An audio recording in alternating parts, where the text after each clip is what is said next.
ស្រឡាញ់គេស្មោះតែគេមិនយល់គេថាស្រឡាញ់ស្មោះតែគេមិនយល់ចិត្តណាគេអាមីដល់គេឈរគេឯគេបង្ហោះគេហ្នឹងហើយគេដាក់ចិត្តសរសេរដាក់ថាចឹងណា ហើយមិនបានដឹងថាមិនបានដឹងថាខ្ញុំធ្វើបាបខ្ញុំបានធ្វើអីទេគាត់គេផលប៉ុណ្ណឹងមិនគិតថាខ្ញុំធ្វើបាបគេអីចុះអាណាចុះបើថា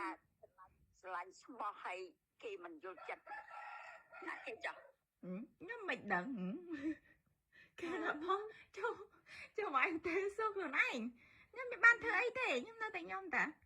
ខ្ញុំមិនបានទៅធ្វើអីខេននិយាយថាគេបំណងគេ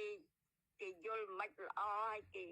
ហាម5ឯងមិនឲ្យធ្វើឯងធ្វើតាមគេហ៎អូអត់មានទេហើយចឹងថ្ងៃមុនអញឃើញដើរលេងពីអ្នកអាលីនអីគេសិតថាសាហាវដើរលេងដល់ទេភ្លឹងទៅបាត់អស់កាលហ្នឹងកាលថ្ងៃភ្ជុំទៅដើរលេង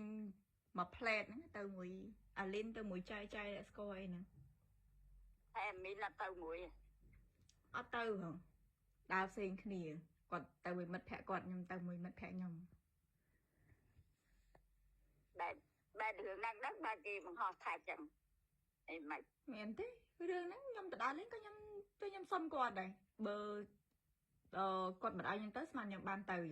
មកពីគាត់អនុញ្ញាតឲ្យទៅហ្នឹងឯងបើខ្ញុំបានទៅហ្នឹង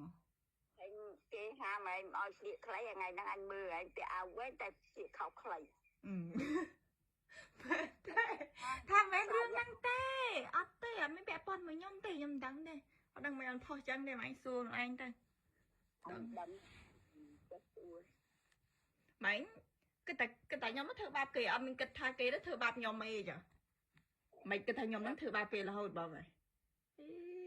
អត់យល់ទេឯងខ្លាឯងធ្វើបាបគេ